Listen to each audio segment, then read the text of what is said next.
I went ahead and I just went ahead and did it. Yeah. Okay, thank you. Then I'm like, all right, who touched the button? All right. I'm gonna go ahead and get started, and we're waiting on a couple people. I'm sure they're probably trying to join in. I'll just keep an eye on my texts. Pardon? I just want to let you know, Kathleen, that Hassan is on. I went over and saw him in his office. He is designated as Ven, left paren, me, right paren. So Ven, me, that is actually Hassan. So Ven is on Ven, and Ven, me is Hassan. Oh dear. Just so you know.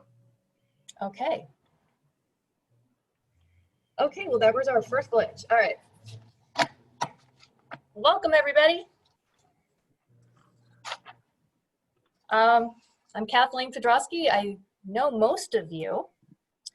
And I'm the community outreach supervisor, or one of our community outreach supervisors.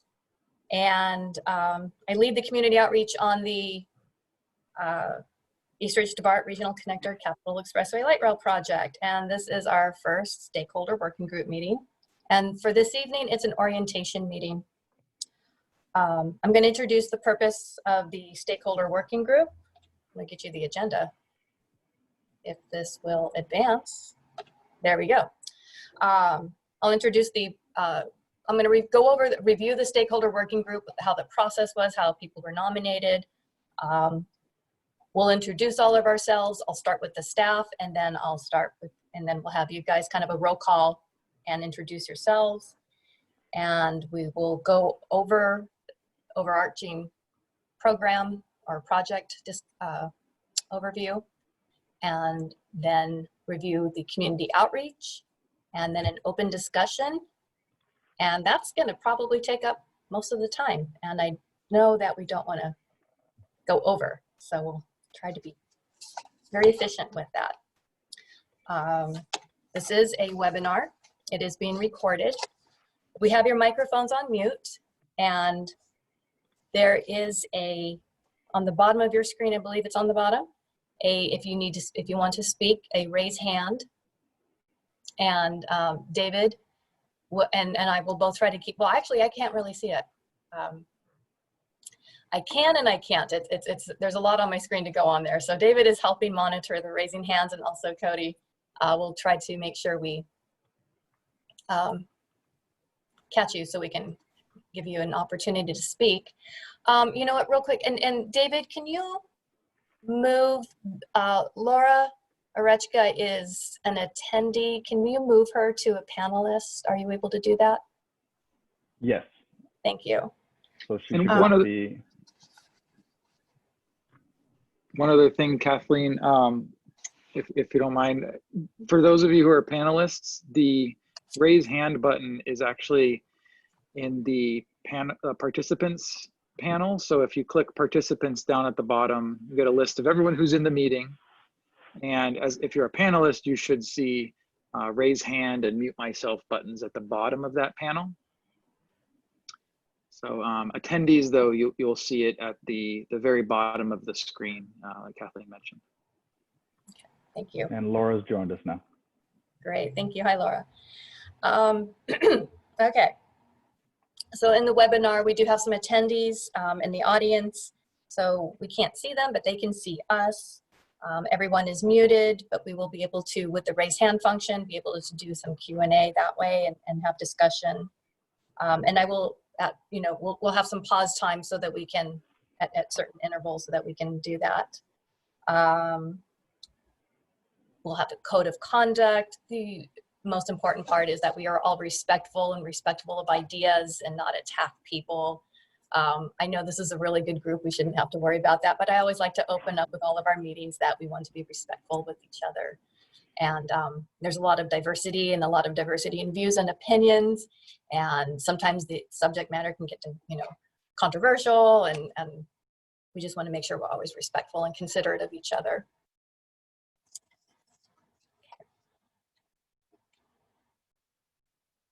Okay, one of the things I'm learning is my cursor has to actually be on the slide when I've got all this stuff going on my screen.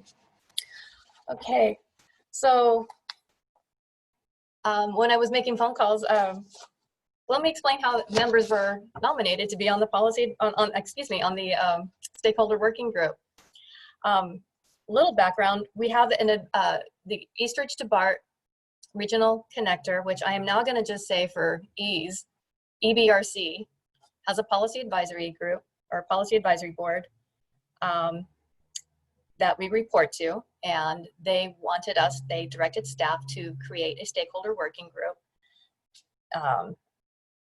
The main part is, I'm going to back up even a little bit, another step. Keeping the community informed is a priority. Community outreach is a priority. And the thought was having a stakeholder working group would be a really good way to help disseminate information and to have a dialogue with the community, a continuous ongoing dialogue. And so they requested that the staff develop a stakeholder working group made up of community members to serve as project liaisons.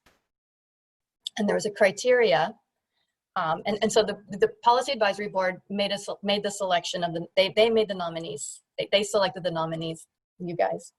And the criteria for the nominees to be selected was to focus on community members that are most directly impacted by the construction of the project. And so that criteria was that the nominees must live or work within half a mile of the alignment or represent a group or organization that is focused specifically on issues within that half mile. A nominee must not be an elected official or be working directly with an elected official representing the city of San Jose or the county of Santa Clara. And they must not have a conflict of interest in relation to the project in the following categories, and that is property, such as a right-of-way acquisition, or be a VTA current or potential vendor, consultant, or contractor.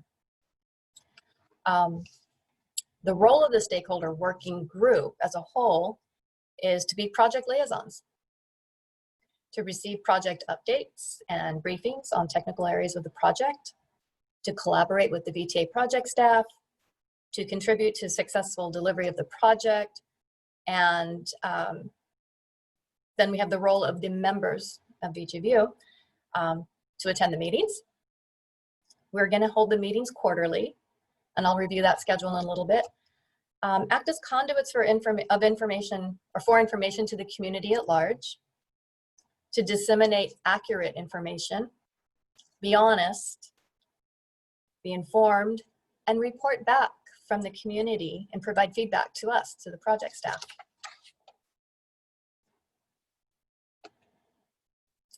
So real quickly, we'll do a quick round. We'll put the project staff on the spot first.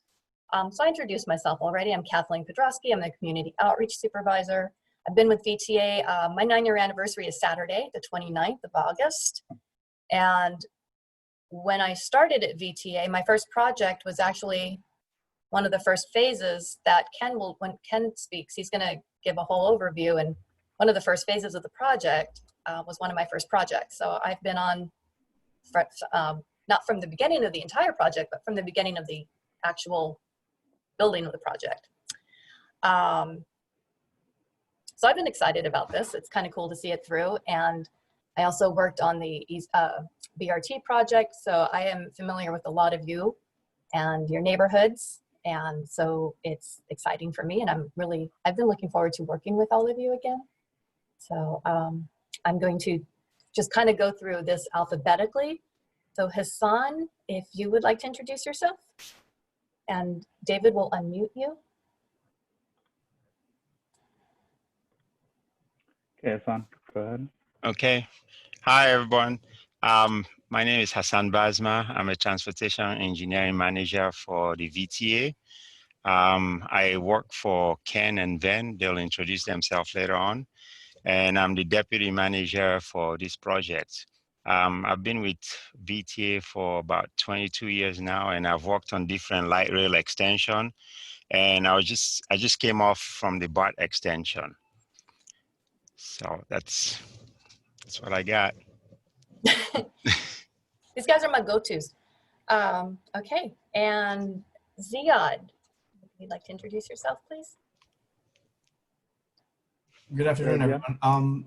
I am Ziad Dweri. I'm a project engineer seconded to VTA.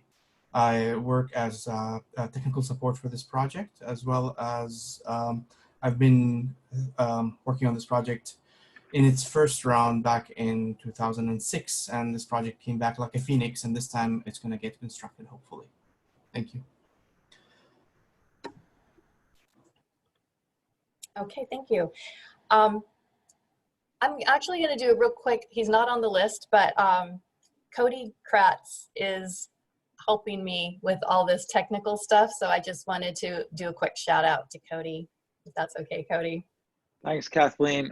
So like Kathleen said, my name's Cody Kratz. I'm VTA's Administrator of Digital Communications. And what that means, I help with ways of engaging people publicly online and Thank you. David Lovato? Yes, David Lovato, 3 years with VTA as the Public Communications Specialist. I'm born and raised East Side San Jose, so I'm really excited to see this connection happen. Unfortunately, you guys decided to do this after I moved to Morgan Hill, but at least it'll happen. So I'm excited about this project. Thank you. Thank you, David. Ben Prasad?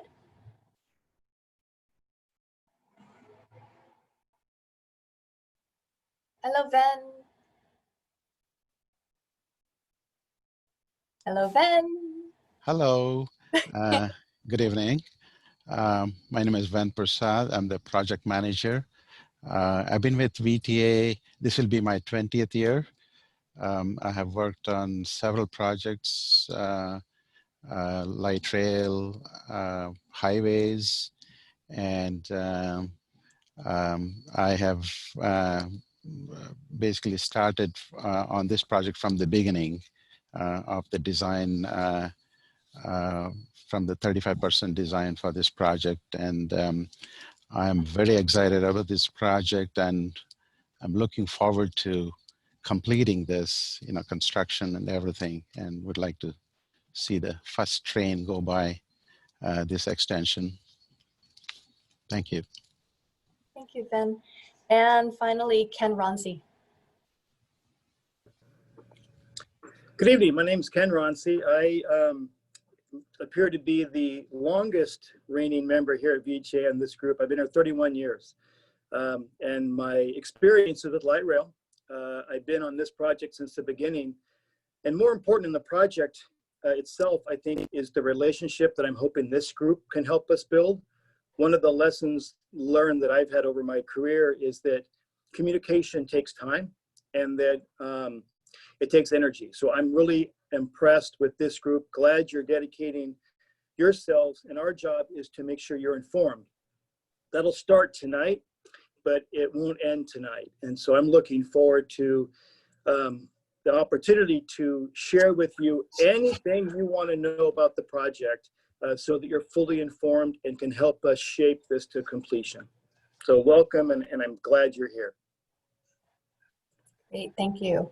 And Kathleen, if I could just round out my introduction. I'm sorry that got interrupted there, folks. That is the realities of working from home, as I'm sure many of you have experienced. But I just wanted to let you know I will be dropping off at some point here once it's clear that the meeting's going well, and I hope you guys find the way we've set this up to engage virtually to be maybe not quite as great as meeting in person, but still a good way for, like Ken said, for you guys to be able to communicate and get to know each other and really engage in this. So thanks also for bearing with us as we learn new ways of doing things. Yes, thank you, Cody. Okay, so now, see, my vision was, we'd all be around a big table, we'd go around the table.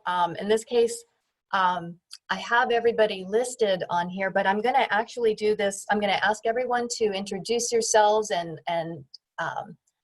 mention, what neighborhood or organization you represent, and maybe a little bit about, you're excited about the project, or concerns that you've heard from your neighbors, or issues, or just something about, what we're looking forward, or what you want us to address in future meetings. If you have that, if you don't, we can come back to it. But I'm going to go ahead and do this by alphabetical order. So Laura Orechka, I'm going to put you on the spot first. If David will unmute you. Hi, everyone. Hi, everyone. My name is Laura Rechica, and I am part of the Welch Park Neighborhood Association. And it was previously the Tuliocala Capitol King neighborhood. I've been here for a while representing this neighborhood, but I am excited about this project because I used to commute for many years to Fremont and voted way back when for this project to come to fruition. And now I'm able to at least see that it's, you know, we're making strides, great strides towards it. You know, we've already gotten part of the way there, but I'm very excited over the project, actually. Thank you. Ernesto Baraja, good evening. Good evening, Catherine. How are you? Yeah, this is Ernesto Barajas from Castel Neighborhood Association. And I don't know, I mean, I told you before, you know, I was pretty excited about extension, but since my neighbors all the way around here, sometimes they use the PTA, you know, bus 522. But since they don't put a stop right here in Ocala and Capitol, you know, everybody's, I mean, disagree with that. I don't know why you guys don't put a stop right there, because we really need a stop right there. And I'm sorry to say that, but that's the truth. And Castel Neighborhood Association, that's why they feel like it. You know, there's no sense for us to put a extension right there. In the beginning, what I'm saying, what we was excited, but we can use it anywhere we here. We have to, because you guys are going to put one stop right here, right there, and study in Capitol, and the other one is going to be no stop. It's going to be the terminal right there in Eastridge. So it's my concerns, and just not mine, from Castel Neighborhood Association people. Okay. We will make sure we address that. Thank you. We will go on to Jeremy Barus. I'll unmute you. Hi, everybody. Jeremy Barus here, president of the District 8 Community Roundtable. Very excited to be here. Like Laura has said, this is a long time coming, and I'm really looking forward to, you know, giving input from our members, and then also acting as a soundboard from these meetings, from this working group, to our members. And looking forward to working with you all. Thank you. Great, thank you. Craig Ferguson.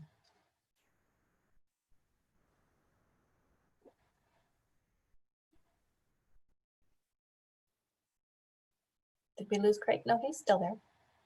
You need to, David unmuted you, and then you need to, there you go. Yeah, okay. Okay, good evening, everybody. My name is Craig Ferguson, president of the Thompson Creek Neighborhood Association. I retired from VTA about 4 years ago. Was in public transportation for about 36 years, since 1980. Grew up taking public transportation. Light rail Eastridge was supposed to have at least started before I retired, which is about 4 years ago. So I'm excited to see it. I know there are some issues with it. Like I said, growing up back east and taking public transportation for most of my life.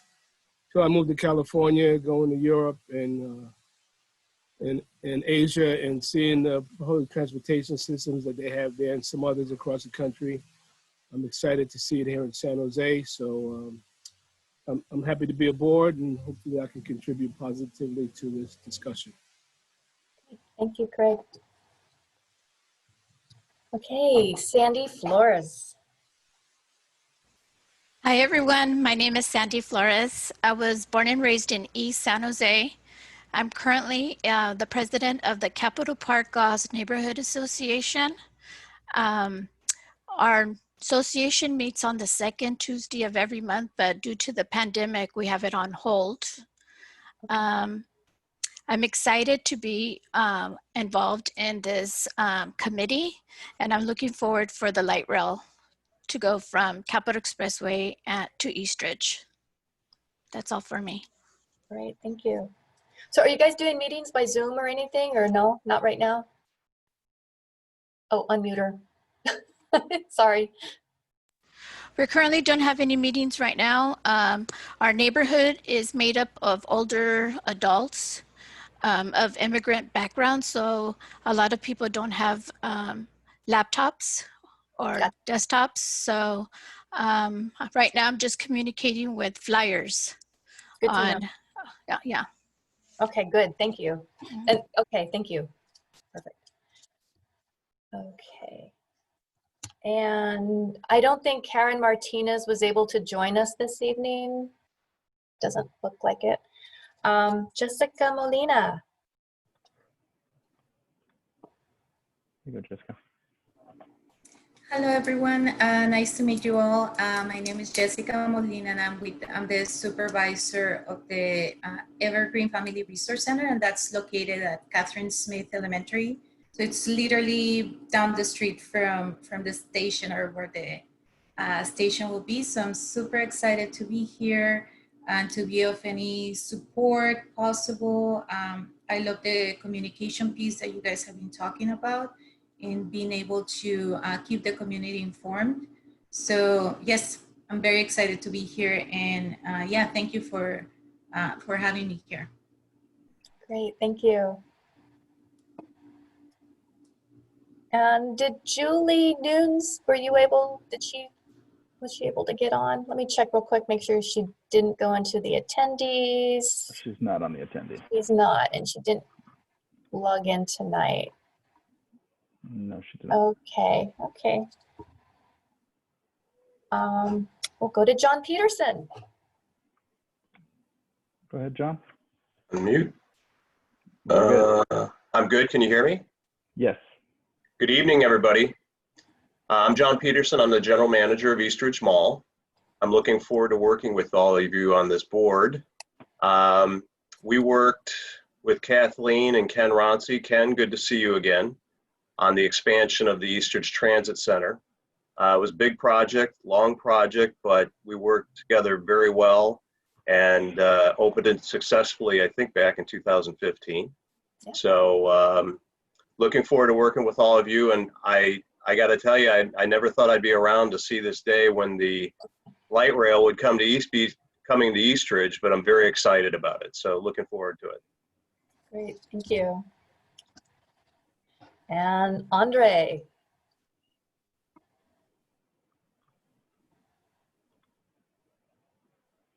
Go ahead, Andre. Hi, everyone. My name is Andres Solomonov. I represent the Brahms Edgeview Neighborhood Association. We're located west of Eastridge Mall, directly west. And I've worked as a construction project manager for several years. So I know my way around construction documents and budget tracking and all that. But I am excited to see Eastside San Jose finally become a more accessible part to the greater Bay Area. Okay, thank you. I was hoping that would take longer so I get my water down. Okay.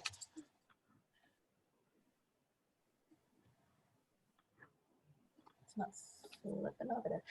Whoops. There we go. Okay, well, at this point, you guys, I'm going to turn this over to Ken, and he's going to give you the big picture overview. Actually, real quick, before I do that, are there any questions? Everybody's good? Again, if you have questions, just go ahead and raise your hand and I can unmute you guys if you have any questions. There we go. Okay. And okay. And hold on, Sandy I see a Flores, question. Yeah, Sandy Flores has her hand up. Go ahead, Sandy. And Ken. When will the breaking ground start on the project? Oh gosh. Ken, do you want to answer that one? So that's a great question. And so maybe this is a good time to let me provide an overview of kind of the whole project. Yep. What I'm probably going to do is, if you'll indulge me, I'm going to start with what I call the big picture. And so the goal here is I'm probably not going to say anything that you all haven't already heard, but I'm going to try to orient us to the project and hopefully answer some of your questions. And remember, we're in this is a marathon. This is not a sprint. So we're going to get to all your questions and things. It's going to probably take more than just obviously tonight or the next couple of meetings. And as to John, it's great to see John again from the mall. Peterson, we have kind of learned that communication is really important.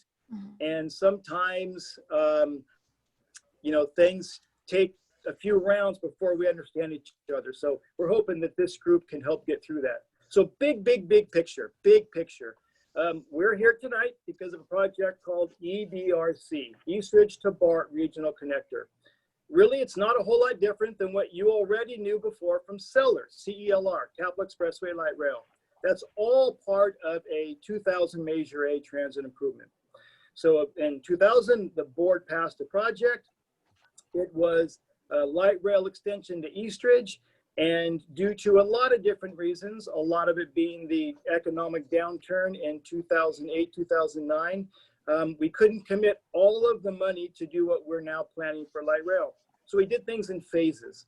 So you'll hear us talk a lot about the Capital Expressway project phases, phase 1 and phase 2.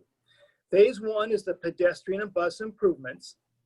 And the phase 2 is Eastridge to BART, the regional connector. So if we go to the next slide. Hold on, it didn't go. There we go. So this is phase 1 and phase 2. The slide on the left shows what we call pedestrian improvements. And it really was the continuous sidewalk from Capitol Avenue all the way down to the end of the line near Quimby. It included landscaping and street lighting and really a pedestrian corridor. That was the first stage of the project. The second stage of the project was the transit center you see on the center and right photograph on this slide.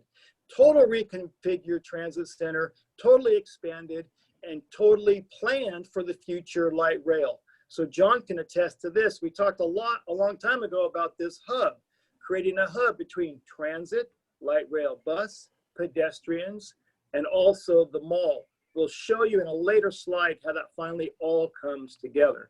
Next slide. So the first part of the Capital Expressway project was, as we already said, phase 1 and phase 2. That was 2012, 2015. But there's other things along this corridor, and it goes to the point of communication, is that we're all VTA projects and we all get exposure, but sometimes they get confused. We wanted to highlight 2 other things in this corridor that were not related to Capital Expressway, but that were done in context of this project advancing. So in 2017, we opened up a bus rapid transit. It goes all the way from the transit center at Eastridge down to the downtown area, down all the way through to the arena. And we opened that in 2017. That's been very successful. There is a bus line there now, mainly a 22 type service, but it's an enhanced service. And then in 2018, we did a project where we enhanced pedestrian safety from the transit center across the expressway to the neighborhood community on the east. That was a long coming and long awaited element that was really a separate activity that recognized that there was really not a good connection. And we attempted to improve that with this project in 2018. So all of that work was done in context of anticipation for what we're now going to talk about. So next slide, please. So Eastridge to BART Regional Connector. This project, if you go to the environmental document, if you've been involved from the beginning, there's a litany of values to this, of benefits. A few of them here are on your screen. I won't go through them in detail. You can read them. But what we are doing here is what has been long awaited. We are taking our highest used transit center, an important transit hub in an important area, and connecting light rail to it to provide this connection. And really what this becomes, hence the name, it becomes a connection that can go from the BART station at Milpitas all the way down to Eastridge. It can also be a hub for BRT from, as it is now, from Eastridge to downtown San Jose using bus rapid transit. So this really becomes a light rail connection that allows us to connect to BRT and also to BART. So it does a lot of things, but that's really our point, is to make this, to really elevate what is already important transit hub by bringing light rail to it. So next slide. Project location, you all know the area as well as I do. It's an extension from the current light rail alignment, the orange line from Alum Rock to Eastridge. Next slide. Some of the project highlights. So it is a light rail extension. It's 2.4 miles long, 2 stations, one at Story, it's elevated, and one at Eastridge, it's at grade. Located mainly in the median of the expressway, but it is side running so that we can come into the transit center at grade. And we'll show you more of that in the future. This next point, though, is the point I wanted to really highlight on. It's an elevated structure. It's an elevated structure from one end to the other. It didn't always start that way. When John Peterson and I talked about it way long ago, it was partly tunnel under Tully and aerial over at Capitol Avenue. Based on a lot of work, a lot of analysis, and a lot of balancing interest, in order to minimize community impact, in order to maximize operation, the board has recently approved a project that is elevated from one end to the other. That's a big deal. That's 2.4 miles of elevated guideway. That's exclusive light rail. That means that we're not going to be competing and conflicting with pedestrians at grade. We're not going to be dealing with traffic stops at intersections. We're going to be the most safe, the most efficient, and the most, really the fastest operation that we can have with this alignment. So that's an important thing to just recognize. So I wanted to make sure that we shared that with you tonight. Next slide. Here's what that looks like in a different view. So in the upper right-hand corner is a photograph. That's an actual photograph of the light rail extension at the border of San Jose and Milpitas, near the new BART station at Milpitas. That's an actual photograph. The description in the middle of the slide shows what we mean by elevated guideway. Automobiles will continue to drive on the road. And at every intersection, Capitol, Story, Ocala, Cunningham, Tully, we will be grade separated, much like the photo up on the right-hand corner. So we will be grade separated, where light rail will go over all of the median of the expressway from one end to the other. We will have 2 stations, an elevated station at Story and an at-grade station at Eastridge. And so when we talk about profile, we're really talking about that we're a different elevation than the traffic. Next slide. The question earlier was, when are we going to have groundbreaking? That's a great question. We'll kind of describe it in context. And for those of you that have the construction background, you'll appreciate this relationship slide here, is that there are a series of activities leading to construction. Engineering's been going on for a while, and that engineering influenced property acquisition that was needed for the project. It influenced utility relocation needed for the project, and it influences the construction documents we're now preparing. In the middle is a little bar. It says, we are here. We are right now in the middle, if not reaching the end of the property acquisition. We need property to do the utility work. The utility work is in private property, much of it, really most of it. And so once we have the property rights, we can begin utility relocation. If I was going to put a date on that, you would see some utility work beginning in the next couple months. Others will begin at the end of the year, and it will carry on until early 2021. Construction right now is not planning to be awarded until sometime early 2021. That's awarded. Several months after that, we will begin construction. But this is where the communication plays in. You will see construction for utility relocation starting this fall. When we talk about construction for light rail, we're really talking about the structure that we're going to talk about in the rest of the presentation tonight. And so groundbreaking, well, utility work is going to begin in the next couple months. but the construction for the structure won't begin until 2021 to about the summertime of 2021. Next slide. So to help with this, we prepared a series of photo simulations. And so you know the area, but I'll try to describe the context of it so you know what view we're looking at. Right now, we're looking at a view where the light rail is on Capitol Avenue and we're approaching Capitol Expressway. So the intersection up to our left is Capitol Avenue going into the median of Capitol Expressway. Our Alum Rock station is to our right. Alum Rock is at grade. We are going to be elevated by the time that we get to the Capitol intersection. How do we do that? We do it like this. We use an embankment, a filled wall arrangement where we will come up out of the ground and then be at grades on columns. So you'll see this at each end. So John Peterson will see this near the mall, not in front of the mall, but after we go over Tully, you'll see this on the other end, the same kind of thing. And we have renderings for that we can show you in the future as well. So next slide. As we move along the corridor, maybe the crown jewel of this project, the part that is the most challenging for construction, but also the most fundamental in our design, is the elevated story station. So the elevated story station has 2 pedestrian overcrossings. So looking at this slide, north is to our left, Eastridge is to our right. So the current end of the line at Alum Rock is left, Eastridge is to our right. There will be a series of 2 pedestrian overcrossings. Those little blue things, those little blue bulbs, those are actually overcrossings that will allow you to go from at grade up to the light rail. So if we go to the next slide, this is a photo simulation of that same thing. So you'll be able to walk along Story Road or Capitol Expressway, get to the corner and go upstairs or an elevator to get to the light rail platform.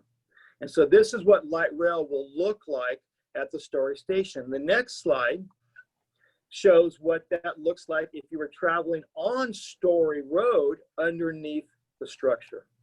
So this is what the structure will look like for this light rail alignment. If you really want to see what it looks like real time, it's very similar to what was done at Great Mall, Maine in Milpitas with what is now the Milpitas station. So you can go over there and look at the station and you can see it real time in place.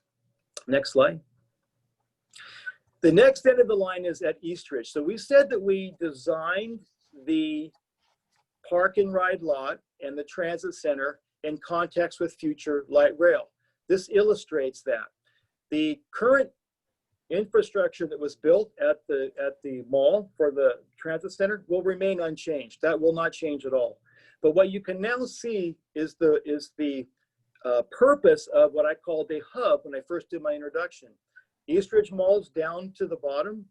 The transit center is to the right and light rail's to the left. They all meet at a little hub. So our job is going to be to celebrate that hub. At some point, we'll be talking about artwork. This might be an area we want to focus on for artwork. We'll be talking about enhancing this corridor.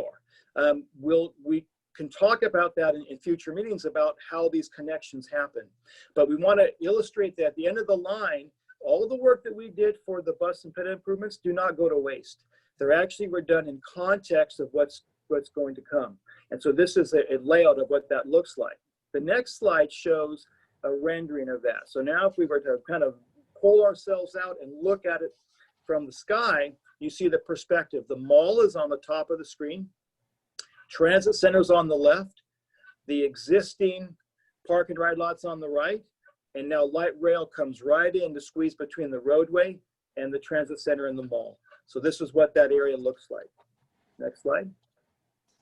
This is what the access would be from the park and ride lot. So the grades are such that we're trying to balance all the grades. So there's about a 3 or 4 foot elevation difference we have to make up. So this is the ramp and the stairway that we would do in order to allow that access. Okay, next slide. So part of the work is utility relocations. This is something that we think we should talk about or at least make you aware of because it's the first time we'll see work in the field. It's the first time you'll see construction equipment. It's the first time you'll see any kind of field activities. So I wanted to highlight a couple things. When we talk about utilities, there's really several types of utilities that we're talking about.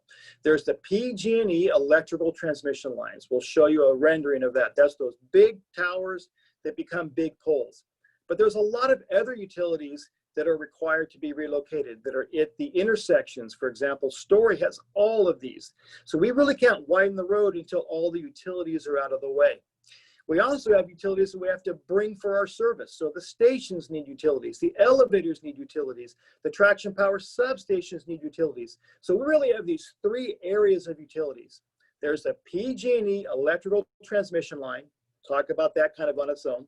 There's all these other utilities on your screen that are the other distribution things.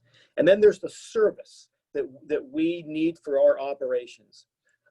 So when we talk about it, we want to make sure that you're clear and that you're quizzing us if you have any question about what we mean by utilities. We want to make sure that we're not confusing them, and we understand that it can be complicated.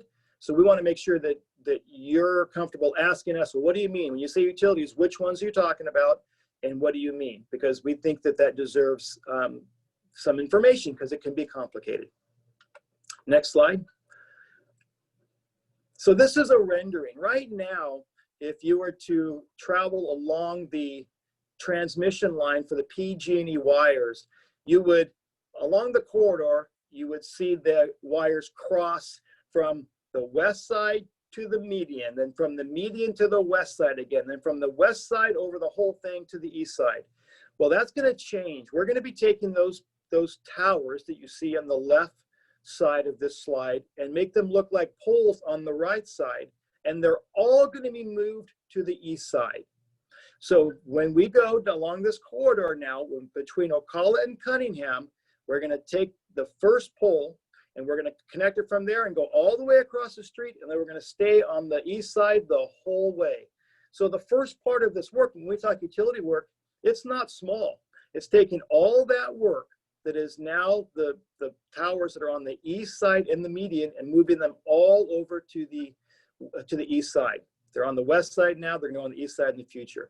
That in and of itself is going to be a value. It's going to be a beautification, and it's going to be a more streamlined environment. So that's a good thing. That's the first thing that's going to happen for PG&E tower relocation. And so wanted to make sure you understood what we meant by that. So next slide. We do talk about money. Money is an important part of the project.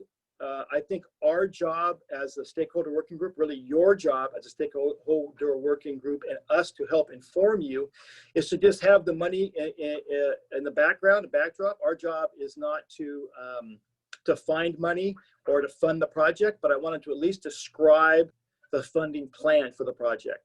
It's a Measure A project, and most of the project funds are Measure A. The total project cost, this is construction and engineering and administration and property acquisition and utilities and all of those things, is $468 million. That's the total project cost for the light rail portion. Most of it is Measure A, but there is also some regional Measure 3 funds. The regional funds are really there because you're going to get a transit center, an alignment really that connects the transit center to BART. That's a regional connector. That allowed us to compete for $130 million of regional money.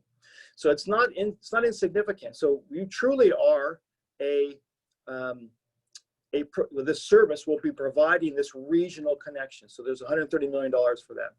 There's also about $24 million of other state funds and grant parts of the project that we just wanted to highlight. But the main part is Measure A and Measure 3, regional Measure 3, RM3. So that's the overall budget element. The next slide. This is why we think we're here. This is why we're glad you're here. And this is what we think as staff we need to help share with you and make sure that you understand, and that we find ways to work together to get the message out and to improve our product if possible. What to expect during construction. The construction will be 4 or 5 years. When we say 4 or 5 years, we're really talking about from the beginning of the construction contract for the light rail, where we start to get ready and do traffic handling for the structure, to when we are done with the light rail components. So it doesn't mean there's going to be 4 years of construction in front of every single property. But what it does mean is the length of this project, that's 2.5 miles long, will take 4 to 5 years to build. And so that's kind of the first overriding big picture thing that we need to understand. We're talking about 4 to 5 years of construction. The other thing to understand is that the construction will follow a pattern. It will follow a sequence, and there's a general sequence that we have to follow. The space in the corridor requires that we follow this. First, we have to widen the road to make room. There's not enough room to occupy the middle and still keep lanes. We have to widen the road to make room. We then have to build the structure in the middle. We then build light rail on the structure. And then the other elements like the finished roadway grades, the signing, the striping, the traffic signal, all that, then that can be done. Some of that will be done with light rail construction. It will be overlapping. But much of that work will wait till the end. Why? Because we're going to be still working on the roadway with heavy equipment. We want to make sure when we're done, you get a new road, that road is clean and complete and is built for the long haul. So to do that, we will be doing some of the final work at the end when all the major construction is done. So just generally, if you think about it, we're going to widen the road, build a structure, put on light rail, and finish everything out. Okay, next slide.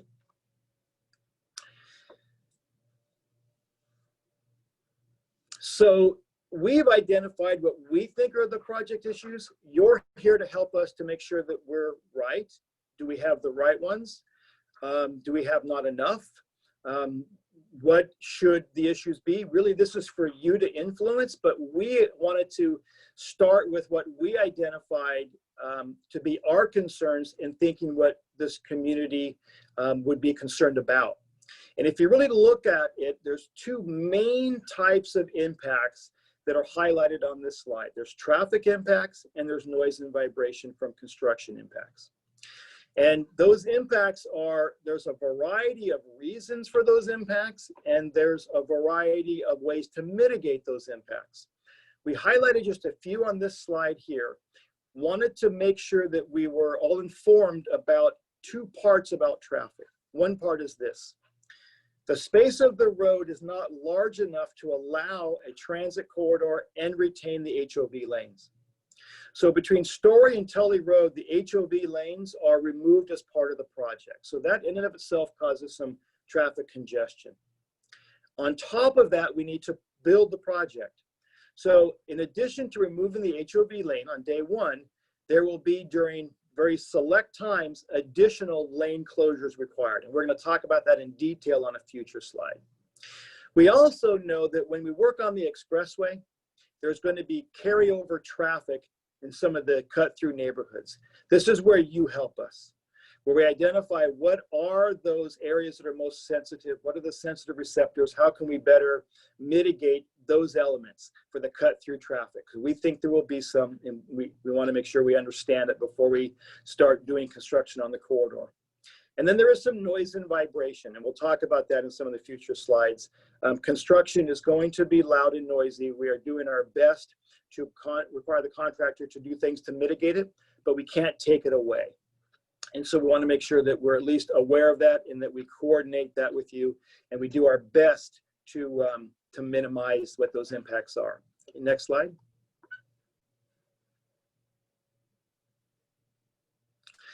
So this is an important concept. It is at least to the project team, and we hope that it is for you as well. So if we can go to there we go, thank you. And for those of you that are in construction management, I think you'll hopefully appreciate this. We have a goal, and the goal is to minimize construction impacts. That's our goal. That is obviously your goal, and it's a goal that we all need to take very seriously. We do want to recognize, though, and this is why we need a stakeholder working group, that oftentimes when we minimize or solve one problem, it causes another problem. Sometimes unintended, sometimes obvious. So for example, if we were to say, we do not want noise at night, no construction at night, that is a valid concern, and you can solve that by doing no nighttime work. But what it does mean then, it means all deliveries are done during the day. And that means we need traffic lanes during the day to do those deliveries. And it means a longer construction, and it means more money. And so we just want to make sure that we're aware of the balance of these impacts and how to mitigate and minimize them, that we're recognizing that when we push one part of the balloon, another side bulges out. And that we want to make sure we're looking at all of that as part of the stakeholder working group. So the point here that we hope that we can help inform the group to what are the project needs, that you can then help us understand how to best value the mitigations. So the last bullet I just want to emphasize is that as a group, I hope that we understand what constraints have the most value to implement. Because in order to build it, we're going to have to do things that are uncomfortable. We want to make sure that we're avoiding the most uncomfortable and doing that which is the least uncomfortable, right? Okay, next slide. Once again, just kind of highlight what those traffic impacts were and the noise and vibration. If we go to the next slide, we're trying to now convey some of the project components to help you put in context what we're talking about. So this is a slide from very high elevation showing what looks like a little squiggly line with multiple colors that alternate between green and purple from left to right. That's your light rail alignment. What are those little segments? Each of those is a bridge frame. We have to build this project one frame at a time. There's no cheating. We have to go one frame at a time. Now we can do two sections, right? We can do one group and make this two structures and join them in the middle, but we really need to build this one frame at a time. What you'll notice is that much of this, really from the left side, which is capital, all the way almost to Tully, we're in the median. And then right near Tully, we go to the side as we cross Tully and get to the transit center. But this is an important concept because when we talk about 5 years of construction, we're talking about 5 years of construction of this slide. Now, if you're at Story intersection, you're not going to have 5 years of construction every minute. Why? Because once we're done with the structure, there's a lot of work to your right that needs to get done before you can come back and do light rail at that location. So there's details here that we can't get into tonight, but we want to make sure you understand so you can guide us to make the right decisions about the construction implementation. Next slide. So this is a simple graphic to just try to illustrate that point about concurrent work. What you see is on the left side is a little green area, you see a red area, and then you see kind of this open area with these little things coming up out of the ground. What this is an illustration of actually what's going to happen. That's the actual size of the frame. That frame is just south or just north of Story. And what you'll notice at one time, there will be a point in time during construction where on the right side of the slide, we'll be working on foundation. During the middle of the slide, we'll be putting up the bents and the columns. For another part of this slide, we'll have false work and we'll be working on a structure. And for the left side, the structure will be done. There'll be no light rail on it, but the structure is done. So what's going to happen is it's important to realize that when we're talking about construction, we're not really talking about one activity at one point in time. We're really talking about all of these activities all the time somewhere.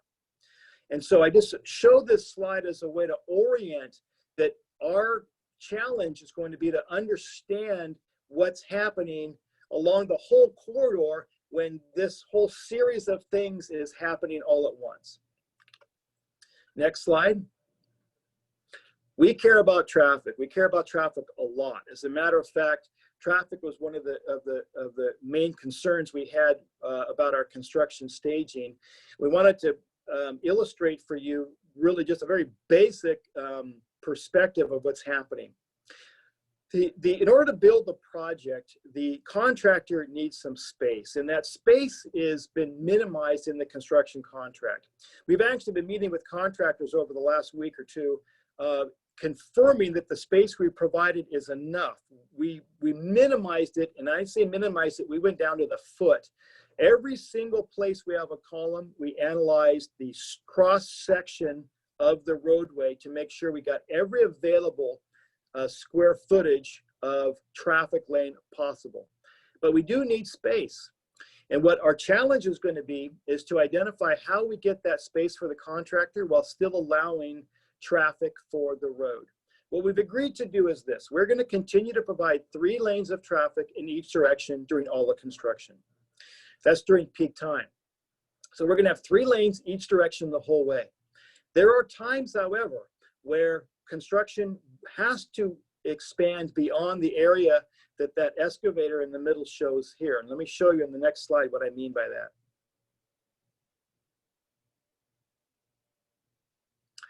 There's going to be times when we cannot be in the median anymore. We're going to have false work that will not allow us to be under the structure. We're going to have the structure itself which won't allow us to pump concrete from under the structure. We're going to have times when we're having deliveries that have to be hoisted up on the structure. When those things happen, we have to be in the area that is now occupied or by traffic. And so there's things like roadway widening and deliveries and false work placement and pedestrian overcross. There's a whole litany of activities that will require lane closures. Now we know that there's different impacts to lane closures. So some lane closures we're going to allow only during non-peak hours. So never are we going to allow lane closures during the weekday, during morning peak commute, or afternoon peak commute. But between peaks, we're going to allow some lane closures. And during weekends, we may allow need some lane closures, and we may need some detours because we're going to be doing a lot of work that is going to be taking big beams for false work and sweeping them over what is the roadway. We can't do that, not legally do that, and can't do it in a safe way with traffic. So we're going to have some detours. So all of that needs to be coordinated with the community. And the community needs to understand that we're not doing it lightheartedly or flippant, that we really are working to minimize every single minute of lane closure, but they are needed. And so what we want to do is make sure we're working with you so that you understand why we're doing what we're doing, that there's a reason behind it. It's not out of contractor benefit, it's out of necessity. We want to make sure that you understand it, and we want you to challenge us so that you understand it, because when we're in construction and there's traffic impacts, we want to make sure that the stakeholder working group is convinced that we're doing what we need to do. Next slide. Just an example of some of the other activities for construction noise and vibration. Our current design has us driving piles. Driving piles does have noise and vibration impacts. It's the least risky. We can describe to you in a future meeting at your discretion if you'd like, why we are picking one type of structure foundation over another. But the current design does have driving piles, and we have about 2,000 piles. That's a lot. But the good news is those 2,000 piles are spread out over 2.5 miles. So any one of those locations before where we showed that pile or that column coming up out of the ground, that's about 7 to 10 days of work at every one of those locations. And so we're talking about, when you set up on, to your left, you'll hear some, in front of you, you'll hear some, and to your right, you'll hear some. So it's about 3 or 4 days at each location. And then it's about, you'll have that happen, 3 times, one in front of you, one to your left, one to your right. So we'll walk you through that activity, but we want to make sure that you realize that we realize that pile driving is a big deal. And this is something we need to make sure we're coordinating with you and that we're doing the best we can to inform people and to mitigate the impacts for that. Okay, next slide. So now what we're going to do is turn it over to Kathleen so she can talk about your involvement and how as a group we will inform the community about our project. At one point when Ken said something about, and I'll show you how, I'm like, yeah, and I'm like, oh wait, I'm supposed to advance the slide. Okay, just kind of got in there. So I just wanted to share a little bit about, a couple years ago we were going through some of the environmental, we had to do some environmental updates. We had a second final environmental impact statement. And so we did some presentations in 2018. And then last year we did some just general updates to the community, to neighborhood associations that I was able to get on your invite list.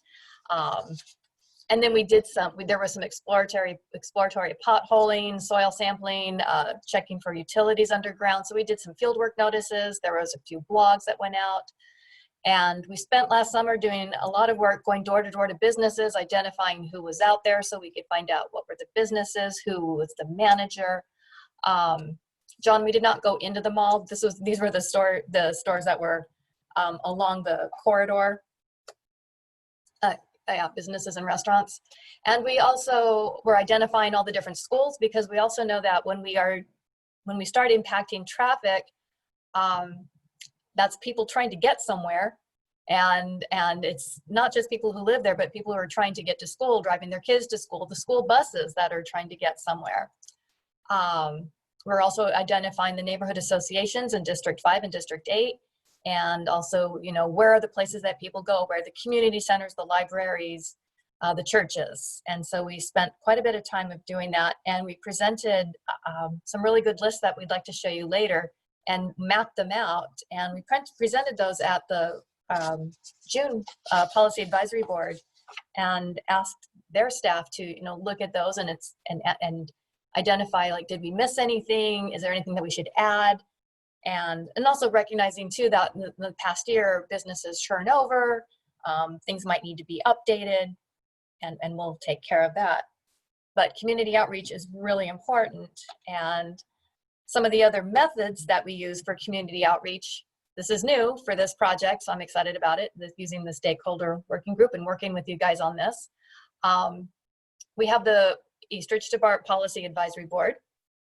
And this is, they meet quarterly. And I timed our meetings to always meet the month before the Policy Advisory Board does.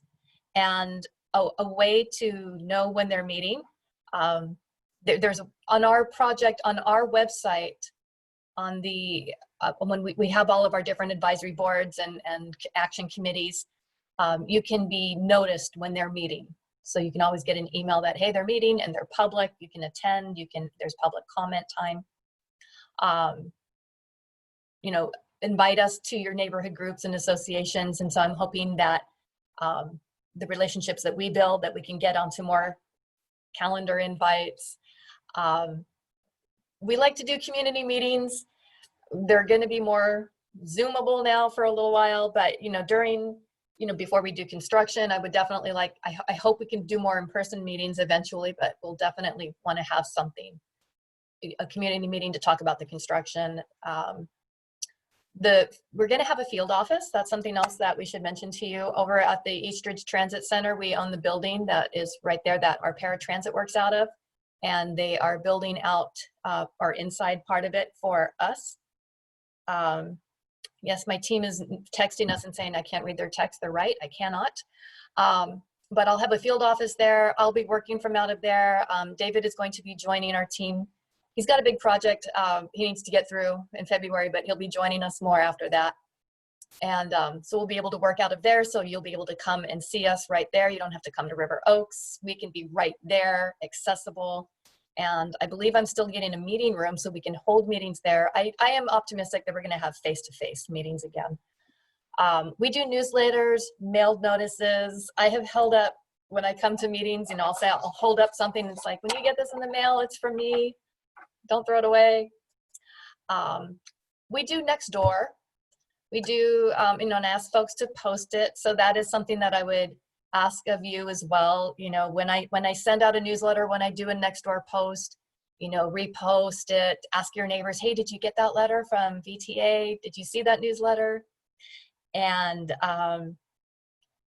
the other things that we do when we're in construction, you will see lots of construction signage, those detour signs, changeable message boards, notifying you in advance of those lane closures. And apparently Apple and Google Maps picks up these things as well. That's what they said. And so we're gonna see how we can work with them a little bit more too, so that you get that on Waze. And that's something else, you know, then alluded to this when we talk about, you know, we post detours, and people will start making up their own detours as well. And then we might have issues with other, you know, in the community about people detouring through their neighborhood and maybe having too much traffic. And sometimes the online maps will detour people through neighborhoods, and people get upset about that.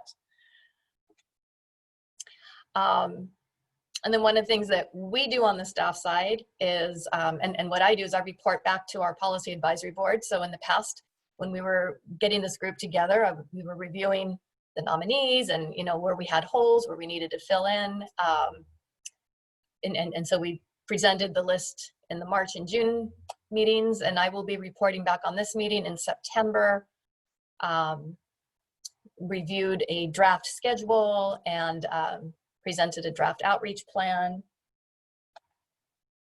And, oh, I should have had the other slide. We'll do that. But anyway, I'm going to open this up. We have questions. This would be a good time. Again, just raise your hand and I'll unmute you as in order as we get hands raised if you have questions. So I will start. I will actually say, so an example of, and helping with community outreach, Sandy brought up a really good point that the neighborhood that she works with is elderly, doesn't really have computers and internet savvy. So flyers would be the best way. So if I'm doing a next door post, they're not going to get noticed. So one of the things I want to mention is when we do anything that's written material and mailed, everything is translated. This particular neighborhood, the East Side, has a heavy Spanish and Vietnamese constituency. So automatically all my material is translated in Spanish and Vietnamese. And if there's any other languages that anyone requests, we will automatically include that in the translations. Kathy, Kathleen, Sandy has a question. I'll unmute her. Hi, Sandy. Hi. Kathleen, you know what really would work better than the flyers would be a door hanger. Okay. Because sometimes it gets windy and the flyer flies away, but if you put it on the door, okay. People can put it on their refrigerator or somewhere safe inside their house. And when I meant flyer, I actually meant mailer. But, okay. But no, door hangers are good too if it's something that's kind of a short notice too sometimes. So yeah. Good to know. Thank you. This is the kind of feedback that's really helpful. Hi, Andre. Andres has a question. Mm-hmm. I would suggest maybe putting in establishing some kind of like information center at the field office, maybe putting up some photos or like maybe a model or posters where people can actually physically go there and physically see the elevated rail, light rail. I find it very useful sometimes. People have a hard time looking at, these construction documents, or it's very kind of ethereal. And when it's physically there, people can understand it. I agree. And that's, we are working on some displays and for all the years, I mean, Ken obviously wins 31 years. I'm only at 9, but even just being on this, I learn new things every day. It's like, I think I have it. And it's like, oh, wait, we're doing that, or that's what it looks like. I mean, so I get it. And I'm not an engineer. So I think that's a great idea. Thank you. And like I said, we are going to have a field office for our community outreach where the public can come in. I am assuming by the time we have that office ready, we will have a vaccine, or we will just have a way of doing it socially distanced. We will figure something out. I think it's really important that we have that connection. Great.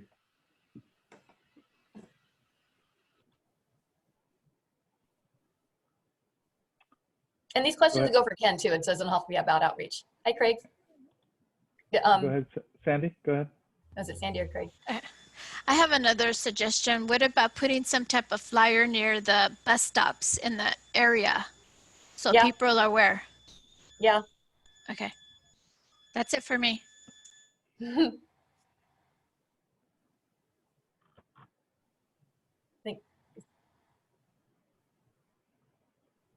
Craig have his real hand up, or is he just raising his hand?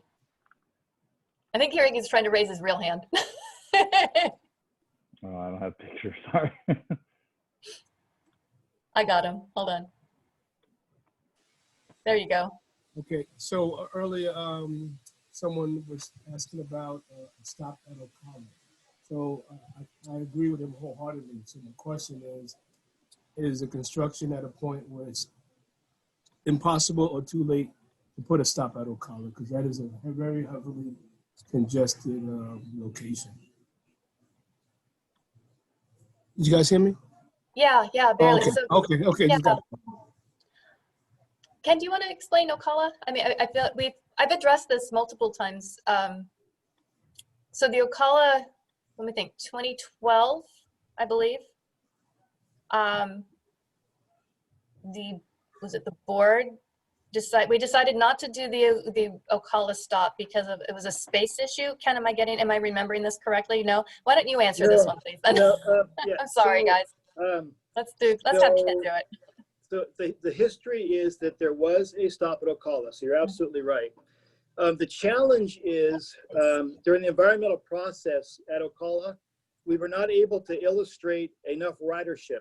And I know anecdotally it feels like there'll be a lot of riders. There actually is not. So VTA has a published criteria for sustainability for ridership, how many pedestrians we would need to get and passengers at a stop. And we were grossly below that. And so what I suggest we do, if you'd like, we can agendize that for a meeting. I can bring you the numbers. I can give you all the information. I'll do a little presentation about why we landed where we landed. But for a while we kept it. The board wanted to keep it as an option. We were looking for federal funds at the time. We went to the FTA and the FTA said, you can't have an option. You need to decide. You're either going to do it or you're not. When push came to shove, we can't defend it. We can't justify it. The ridership was so low that it wasn't defendable.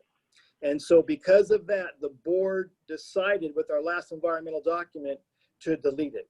And so unfortunately, it was not really as valuable as it would might appear to be, right? When we did all of the ridership calculations, there was not a demand. What we found is that most people went to Story, and that that people would use the bus stop at Ocala, but that the light rail station really wasn't in demand. And we can bring you the numbers, and I suggest we do, because I think I put that up. part of this for the is to agenda. make sure that we're, you're getting all the information, so we can bring to you the history of those actions and what those numbers are. So I'm understanding your answer, but the other part of my question is it too late? So I understand what you're saying about the ridership and not having enough. Also, there's a high school that's right up Ocala, and I'm sure, it's like a quarter of a mile walk from these kids. So, and that study was back in 2012, did you say? No, actually, the environmental document that the board approved, I could probably look it up here on my computer, but it was in the 2015 timeframe. So we're doing the light rail update. So we're talking about 5 years ago. So everything has changed within 5 years. Well, but still the question. Yeah.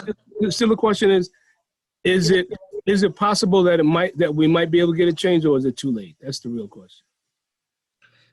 It's never impossible until it's built. What I would say is this, though: in order to build it, an environmental document would have to be approved, and I don't think information has changed since we decided to take it out.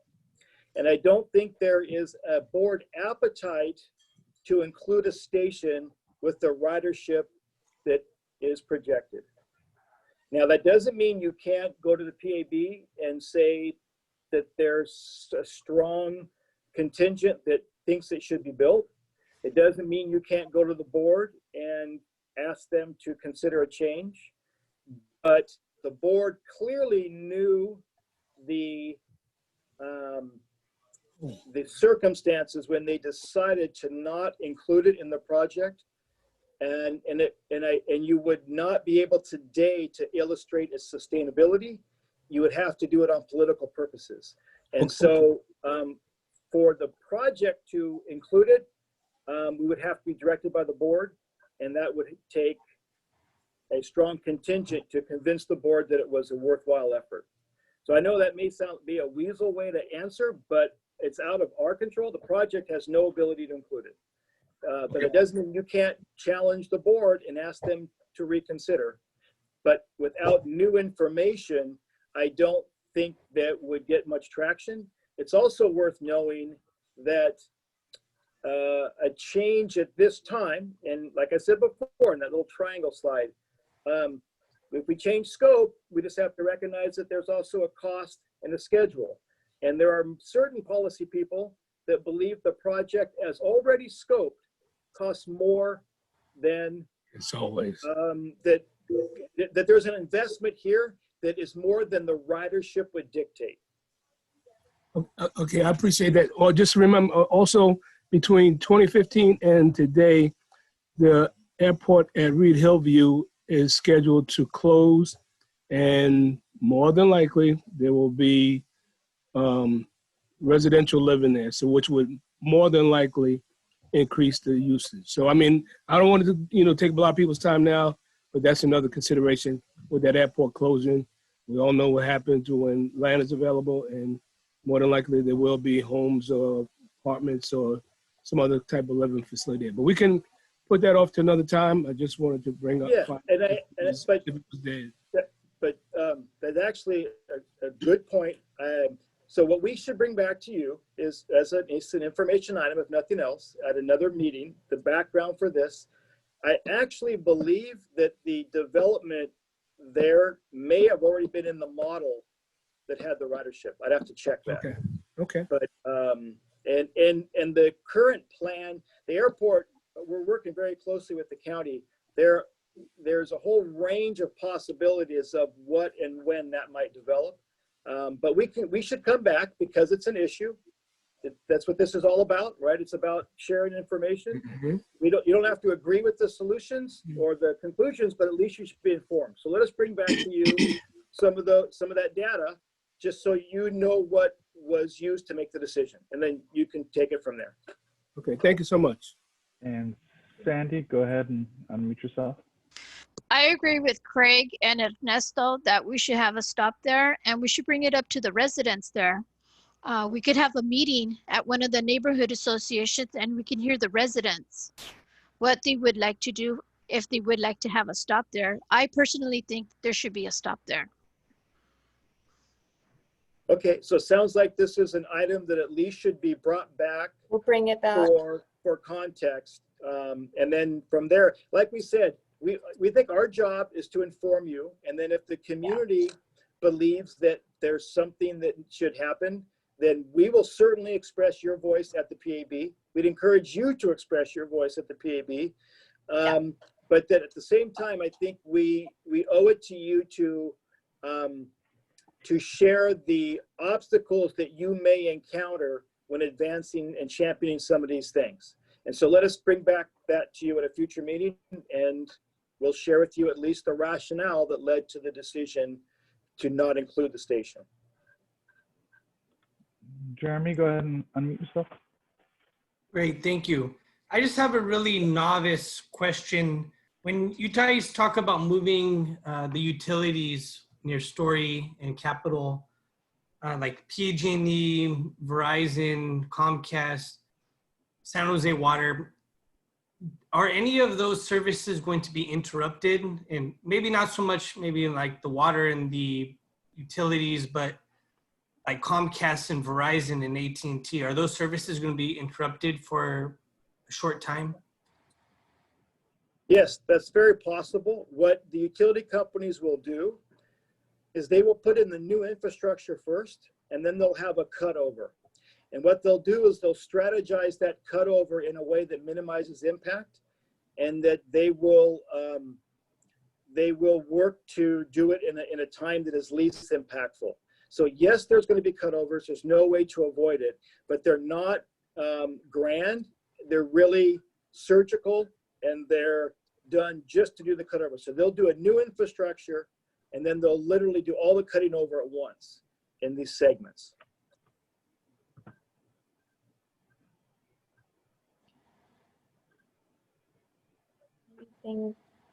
Anyone else? I don't see any.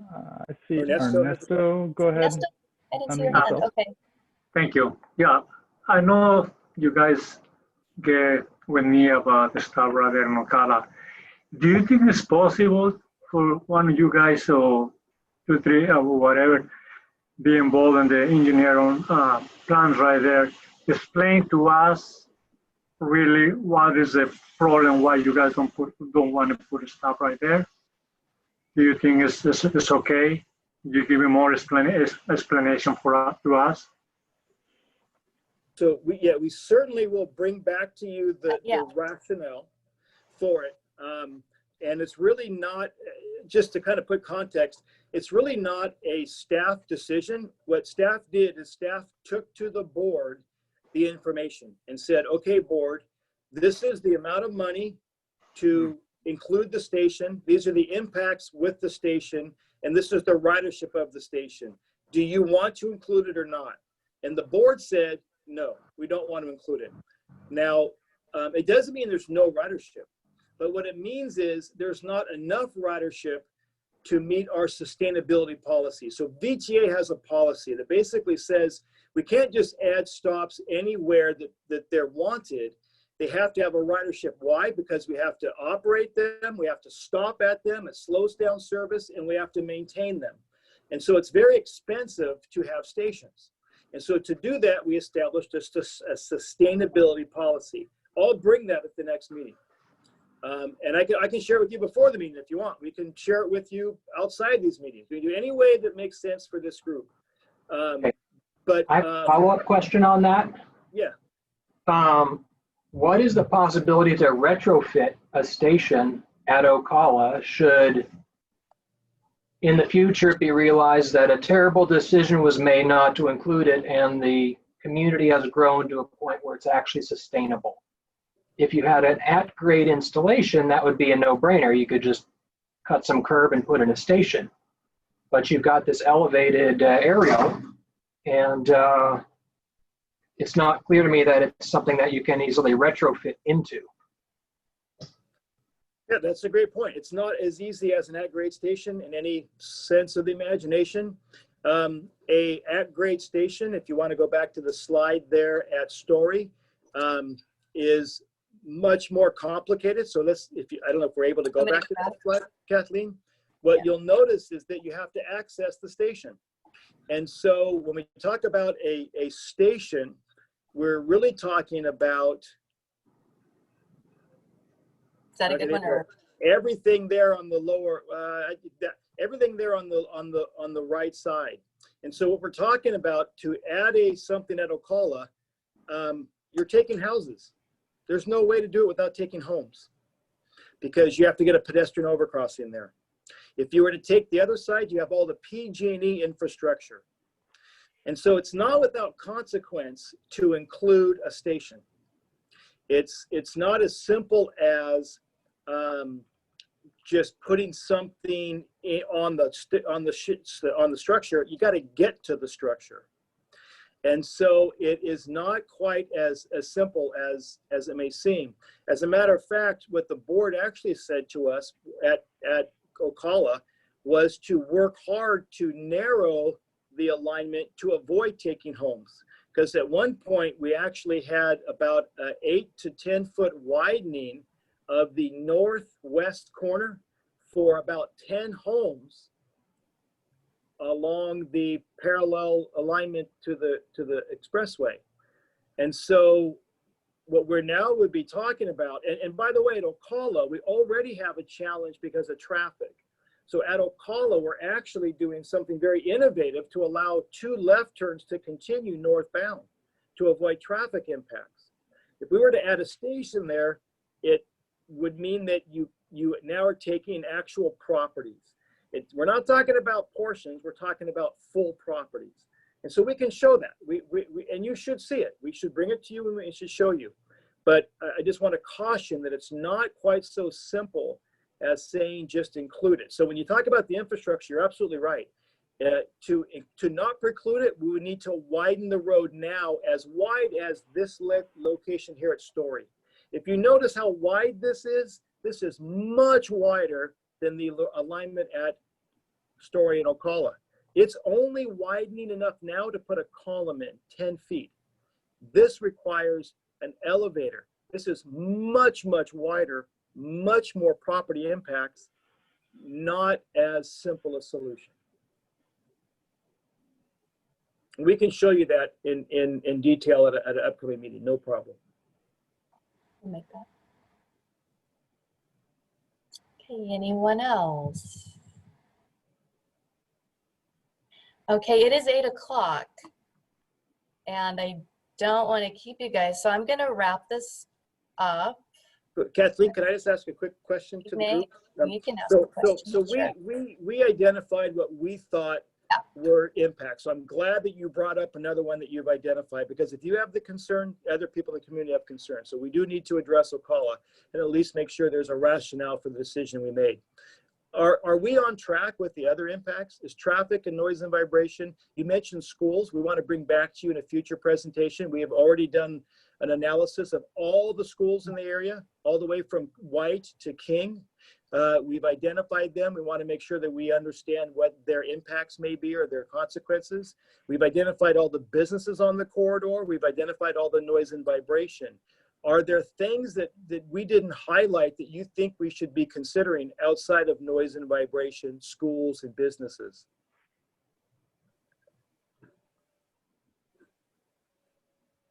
And you can always email that to me too if you want to give some thought to that. We don't have to wait.